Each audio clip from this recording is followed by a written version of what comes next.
how to use the podium.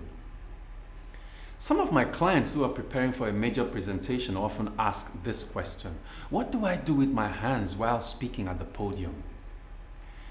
In a normal conversation, we usually do not pay attention to our hand gestures. We just speak. Some inexperienced speakers even make the mistake of preparing in advance a choreographed set of hand gestures and body movements. The problem with this is that it all falls apart should you come under pressure at any point during your presentation. If you're using a podium for your speech or presentation, decide in advance how you want to manage the space and stick to the plan. You may wish to stand behind the podium if you have notes to refer to, but remember, you may not be effective with your communication if you hide behind the podium throughout your presentation, unless of course you are giving your acceptance speech after just being sworn in as the president. If your speech or presentation is something you are doing by heart, do not stand behind the podium at all. Step out and make purposeful movements on the stage. If you have your lecture notes on a podium, you can easily look into the notes, pick up a point of discussion, and then move around the stage once again. When you are almost done with that point of discussion, begin to walk towards the podium so that you end the words of the last point of discussion just when you get to the podium. This allows you to peep into your notes, pick up a new point of discussion, and then walk around again. Nervous speakers tend to hide behind the podium throughout their presentation because it allows the audience to see less of them, which is not good for effective communication. Some other speakers tend to hold on firmly to the podium as they make their presentation. Holding or standing behind the podium deprives you the opportunity to use appropriate body language and gestures, which is key to driving home your message.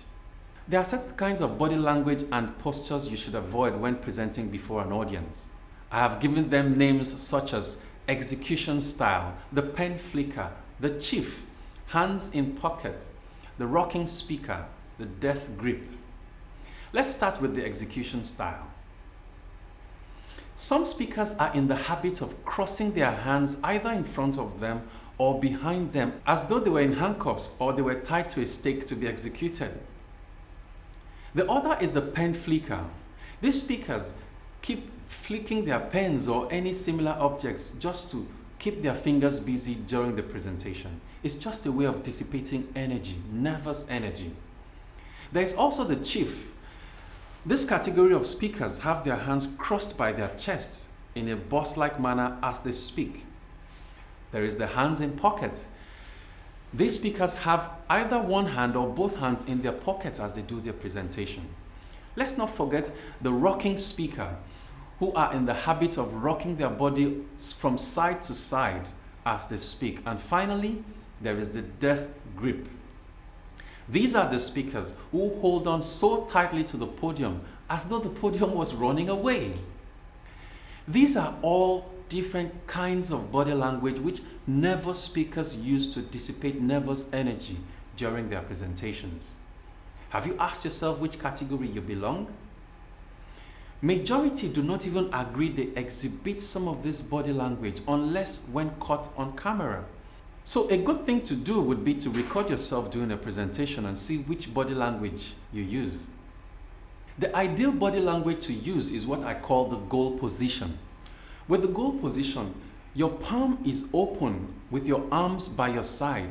Your feet is shoulder width apart with your head and torso straight up, just like a goalkeeper anticipating a shot. From this position, you can then gesture with your hands and make purposeful movements around the stage.